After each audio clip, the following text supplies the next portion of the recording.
Gracias a todos y además haber tenido a Nuria explicando los datos va a dar mucho pie porque va a ayudar. Hemos hablado de inteligencia artificial, ha salido el tema, han salido emprendedores y bueno, ustedes conocerán mucho de ustedes a Fernando. Fernando actualmente es CEO de Good Levels, que es una consultora creativa que, bueno, si han ido por IKEA, por Decathlon, tengo un Toyota, han sido impactados por las creatividades y por todas las acciones que él trabaja. Y bueno, ha escrito libros, pero bueno, él también es profesor del IE y además de experto en marketing tiene un background que es ingeniero industrial. Con lo cual, además, eso denota que le gusta resolver problemas, ¿no? Los ingenieros, la misión es resolver los problemas y además con el marketing venderlos. Como tengo solo 20 minutos y para que no me llamen después la atención, yo voy a ir directo al pie. Esto en un foro de emprendedores resulta que Fernando es que ha sido múltiple emprendedor. Y vamos a remontarnos 22 años atrás. Yo leí y ya después me has confirmado que creaste Dice la Red, que después se llamó La Sinfo. ¿Te has visto reflejado en esa encuesta, en las circunstancias? Hombre, ¿O no? Sí, porque al final uno, hombre, ya con tantos años, cada cual se va contando la historia, ¿no? A posteriori se va haciendo una narrativa y ya no termino de diferenciar lo que es verdad de lo que no es verdad, porque me lo he contado a mí mismo muchas veces, ¿no? Pero ¿Cómo fue eso? Porque tú estabas trabajando fuera. Claro, o sea, estaba trabajando en IBM, ¿no? En IBM, había comprado PricewaterhouseCoopers Consultoría y hablábamos además que, bueno, yo soy ingeniero de ICAI, ¿no? Y entonces cuando en ese momento estábamos barajando la idea, yo emprendí la empresa, la creé con otro compañero de clase. Y cuando estábamos barajando la idea de crearla y cuando decidimos dejar nuestras posiciones, no iba a decir acomodadas porque éramos jóvenes y trabajábamos mucho, pero decidimos dejar nuestras posiciones en una empresa grande, ¿no? Y conocida. Claro, sentías un poco la incredulidad por parte de diferentes, digamos, estamentos sociales, ¿no? Los primeros tus padres que decían: niño, te hemos pagado una carrera cara, en aquel entonces no era tan cara como hoy, pero era cara, y ahora estás tirando esto por la borda para arriesgarlo todo en un proyecto de una cosa que ni entendemos de lo que es, porque era una mezcla de rastreo de foros y uso de IA para ver lo que la gente decía en Internet, ¿no? Pero nuestros compañeros cercanos de la carrera, todavía nos íbamos de fiesta con ellos, tampoco lo veían claro, ¿no? Digamos que en nuestra universidad, y seguramente no era la única, nuestros profesores de alguna manera nos preparaban para ser muy buenos directivos en entidades, pues ICAI, somos electrocuras. Tenemos un grupo de WhatsApp, nos llamamos electrocuras, ¿no? Nos preparaban para ser buenos directivos de grandes multinacionales españolas. En aquel entonces ya empezaban a ser multinacionales. Cuando yo estudiaba la carrera apenas había multinacionales, ¿no? No había mucha gente saliendo o empresas saliendo fuera. Pero cuando yo empecé a trabajar y en el 2000 ya había muchos ejemplos, ¿no? De las grandes empresas españolas saliendo, ¿no? Latinoamérica. Y nuestro foco era, pues eso, ser directivos de gran empresa. Entonces, claro, evidentemente 22 años después de ser mentor, de participar bueno, pues como miembro asesor de startups, etcétera, no dejo de ver ese balance continuo, ¿no? de enfoque cultural, ¿no? De cómo nuestro entorno recibe esa noticia de que queremos emprender, de que queremos perseguir un sueño. En nuestro caso era una idea muy innovadora. Es verdad que no sé si es recomendable, porque si la tasa de emprendimiento tiene riesgo, si la idea es muy disruptiva, pues evidentemente tiene más riesgo, ¿no? Claro. Pero en cualquiera de los casos, ¿no? Emprender es un valor muy importante para la sociedad y tendría que estar percibido así por todos los actores sociales, ¿no? Pues yo quiero, a ver si te acuerdas, si sale de la mente el Fernando de 20 y muchos años, y te voy a hacer algunas preguntas de las que hacemos en el informe GEM. ¿dejarías de emprender por miedo al fracaso? ¿Sí o no? Tengo, O sea, 50, ¿cuánto tengo 54. Si me preguntas hoy al Fernando... No, al de No, 28. o sea, si me preguntas al de 28, te diría que no. En ese momento el miedo al fracaso estaba encima de la mesa y de hecho fracasamos. Esa primera startup que creamos no existe hoy. Fue el germen de algo como el Good Rebels de hoy, ¿no? Que es una empresa de servicios, pero que está muy entroncado con el haber estado en un entorno muy nuevo, que era la web social, que se le llamaba entonces, la web 3.0, ¿no? Entonces, haber estado muy cercano en ese momento con esa startup hizo que la empresa que habían fundado mis hermanos, Territorio Creativo, hoy Good Rebels, estuviera muy cerca de esa revolución y aprovechara esa visión para trabajar en esa línea, ¿no? Y crecimos muchísimo por esas simientes que fuimos plantando, pero las originales, la SL original, no está, ¿no? Entonces, sí había miedo al fracaso, pero también había miedo, yo tenía también miedo al domingo por la tarde, que es un poco algo que siempre he dicho, que es el momento en el que te ves que no estás en el lugar que tienes que estar. Y yo estaba en una gran empresa corporativa con muy buen sueldo, pero el domingo por la tarde no tenía ganas de ir a trabajar el lunes. Y eso también para mí me generaba un estrés, y un estrés familiar, por cierto. Mi mujer me dijo, mira, con tal de que te dejes de subir por las paredes, vete de IBM y monta lo que quieras. ¿Y en el Fernando de aquella época conocía a otros emprendedores? No era el ecosistema emprendedor en el 2003, mi emprendimiento está en el 2003, ¿no? Era muy pequeñito. Evidentemente había muchísimos emprendedores, ¿no? Sí, pero que te sirvieran, que tú los conocieras, que te sirvieran como referente. No en el arranque. Vale, vamos al momento del arranque. No tuve como role models. Ahí es donde voy. No. Ahora, obviamente, después de la trayectoria, sí. ¿Y en aquel momento te sentías preparado para emprender o fue una locura? No estás preparado. O sea, para la encuesta vamos anotando respuestas. No. No. O sea, un emprendedor modelo de que se tira de cabeza y de que salga de lo que Dios quiere. Evidentemente, a ver, no estás preparado, claro, con un contexto, ¿vale? Yo había estudiado ingeniería industrial, había estudiado además la especialización de organización de empresa, donde estaba muy preparado estaba más pensado hacia la organización de fábrica, la gestión de procesos, fábricas, operaciones, logística, pero evidentemente habíamos ya estudiado liderazgo, habíamos estudiado gestión de equipos, psicología industrial. Entonces, yo estoy más preparado, seguramente, cuando arranco nuestra startup, estoy más preparado que lo que es el emprendedor medio, por supuesto. Pero no te sientes preparado a ese choque emocional. Yo recuerdo al día siguiente de salir de PricewaterhouseCoopers IBM, compro un ordenador, me lo tengo que comprar yo. Se me estropea el ordenador al mes, no me lo repara nadie. Y empecé a decir, yo no venía aquí para esto, ¿no? Pero evidentemente hay un punto de cosas que no conoces y que te vas dando cuenta después. Entonces, no te sientes preparado. Pero no estoy seguro si te puedes preparar de todo para todo. El mundo de valiente. Bueno, pues ahí conocéis un poquito la faceta del Fernando Emprendedor que me gustaba reconocer porque es bueno tener emprendedores aquí encima. Y quería también has visto que se ha preguntado mucho del ecosistema y Nuria ha destacado los puntos fuertes y los puntos débiles del ecosistema emprendedor. Y relacionado con la parte de la inversión que se ha comentado, y ahora que tú estás en otro punto y ves grandes empresas, y lo comentábamos ahí, por eso lo traigo aquí, cuando se habla de que los emprendedores no buscan a los inversores, o te la lanzo directo, o es que los inversores solo les gusta una pequeña parte de los emprendedores y entonces no hay un match, falta el Tinder del emprendimiento. Creo que hemos hablado de esto antes tú y yo, Javier, muy rápidamente. A ver, es evidente que no es un match sencillo, ¿no? El emprendedor, cuando se dice que hay más dinero de proyectos, es una frase repetida, ¿no? Hay más dinero en el mercado que proyectos en los que invertir. Seguramente las razones es porque los inversores son cautos y quieren tener sendas de emprendimiento concretos, ¿no? Y a lo mejor efectivamente ven o detectan falta de conocimiento en esos emprendedores por los que quieren apostar, entonces no terminan de encontrar al emprendedor, ¿no? Pero el ecosistema de hoy, claro, yo miro hacia atrás y digo, en el 2003 el concepto ronda Series A, Series B, Series C, si no sé, Seed Capital y todas esas cosas, eran conceptos que se estaban acuñando. No había ese... Y además la gente estaba... Sí, el el mundo emprendimiento ha estaba cambiado. asociado al .com, En 20 años. y nosotros, la empresa se llamaba dicelared.com y tuvimos que quitarle el .com para buscar inversores, porque el .com estaba quemado, ¿no? Entonces, hoy, si hay un ecosistema donde es difícil que a un emprendedor no le escuche un inversor, y eso ya es mucho.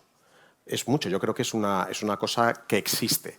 Otra cosa es que el match, ¿no? Como en Tinder, pues no se produce las veces que cada parte querría, ¿no? Y ahí no te sé decir. Yo ahora estoy en ambos lados, ¿no? Y yo tengo dinero en un venture capital y cuando me presentan proyectos o cuando vemos proyectos, pues a veces dices, no sé si invertiría aquí, ¿no? Y a veces el fondo del capital donde formo parte invierte, o sea que... Y para que estamos, y ya vamos pasando a la inteligencia artificial, que para eso nos han traído.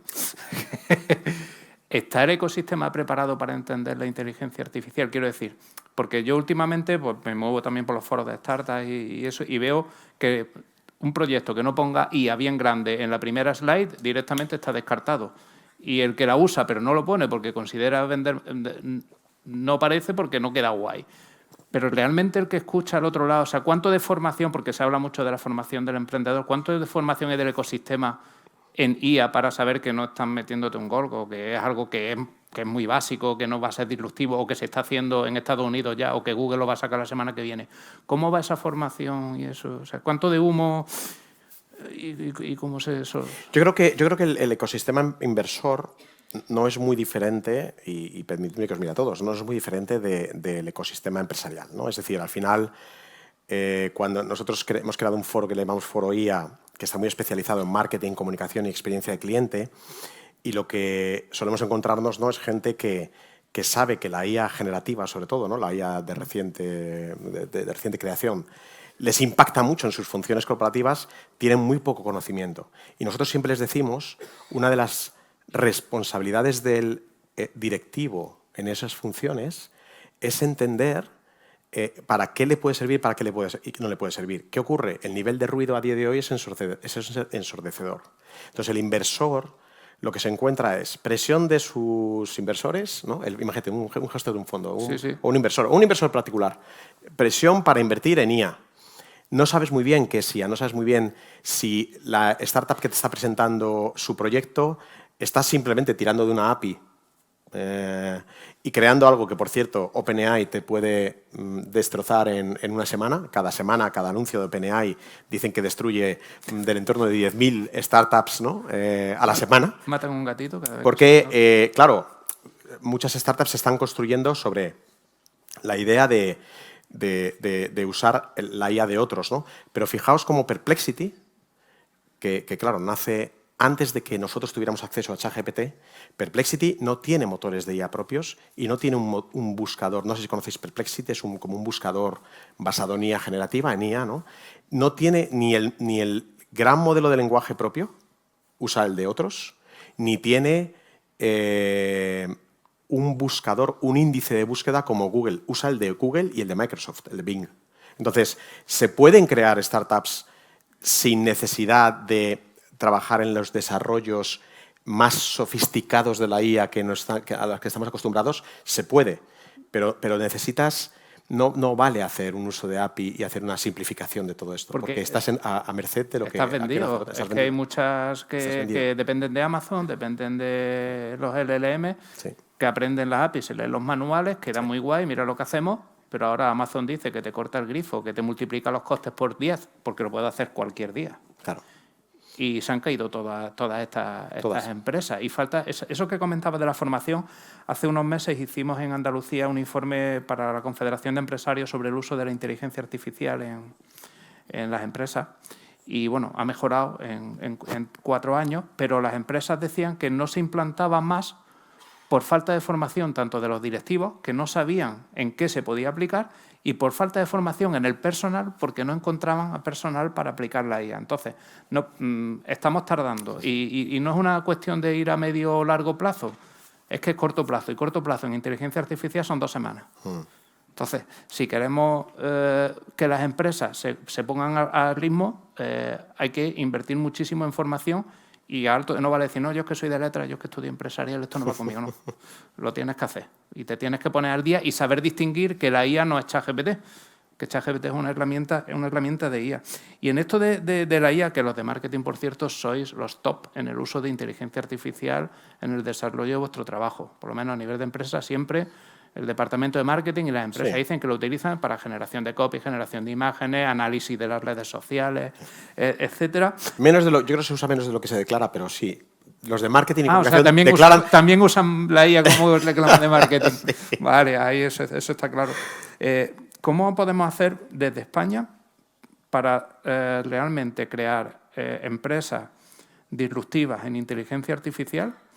Porque a mí me dijeron una vez, Javier, si tu startup hubiera nacido en San Francisco en vez de en España, hubiera sido muy diferente. Sí.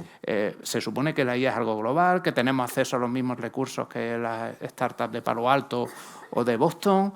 ¿Qué nos falla aquí para que en los departamentos de inteligencia artificial, en las facultades, desde tu punto de vista también, que tiene ese panorama, podamos competir al mismo nivel que un chaval de Stanford o un chaval del MIT? Porque ¿Cómo se supone que el conocimiento es el mismo. ¿Cómo se desarrolla la curiosidad intelectual? ¿Cómo se fomenta la curiosidad por nuestro entorno? ¿Por qué mueven los motores de nuestros coches? ¿Por qué mueve nuestro día a día? La tecnología es cada vez más importante en nuestras vidas, pero es muy compleja y requiere cierta dedicación, cierto tiempo, ¿no? O sea, vemos más Netflix de lo que pasamos aprendiendo IA. Bueno, pues ya está, o sea, que es normal. El ser humano tiende a ser cómodo, ¿no? y a hacernos la vida cómoda. Entonces, es complejo, ¿no? Yo creo que es un tema muy cultural. Es un tema muy cultural y cuando es muy cultural, todos los actores deben estar implicados. Una iniciativa como GEM es importantísima. Las universidades son importantísimas en este proceso.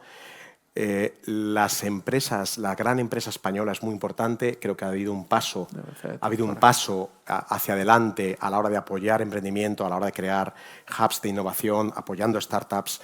Entendemos ese ecosistema, entendemos que es algo cultural. Creo que hay que trabajar en muchos ámbitos. Tampoco se puede trabajar a espaldas de Europa.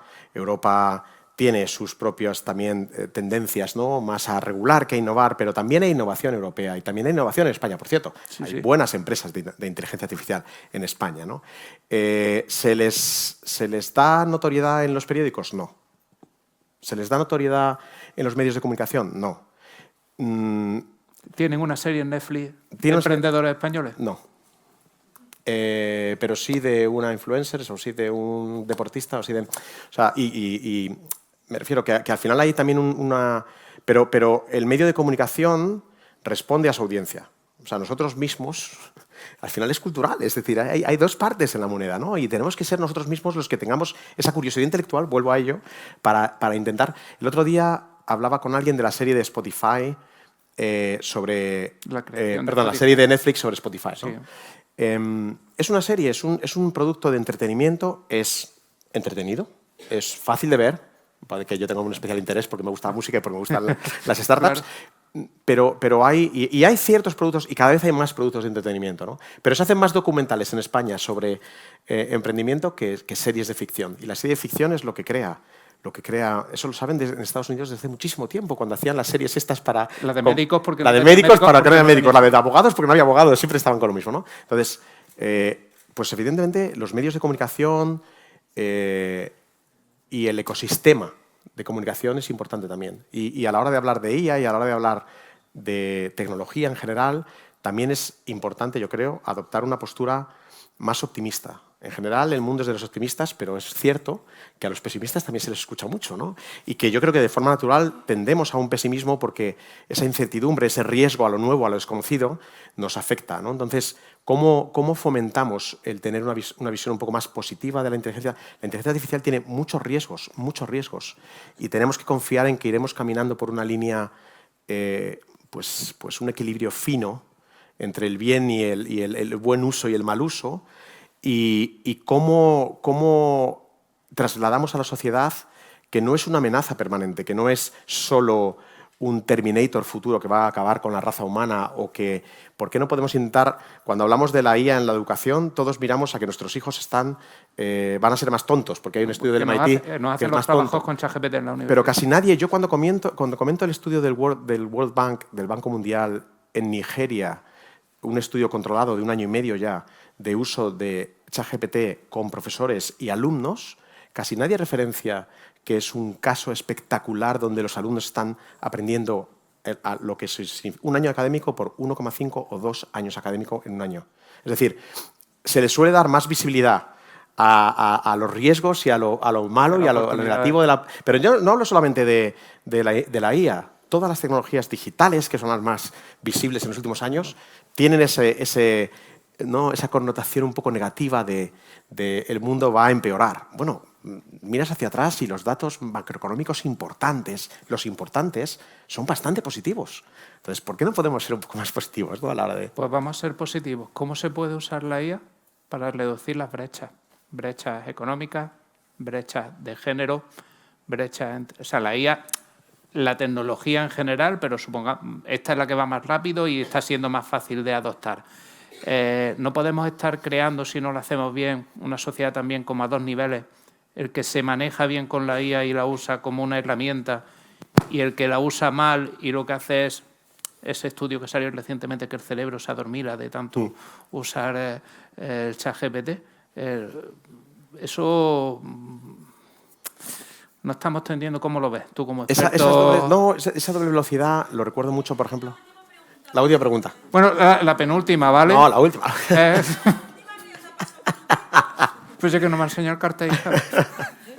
Yo creo que la brecha tecnológica siempre es algo que afecta a la sociedad, es algo a lo que tenemos que enfrentarnos. Va a haber personas que por unas razones u otras, bueno, no quieren estar al frente de esa innovación, de esa revolución, y lo que debemos asegurar es que la brecha, es decir, que la brecha que se produce igual en el uso de herramientas digitales no suponga una brecha de desigualdad económica o de sufrimiento social.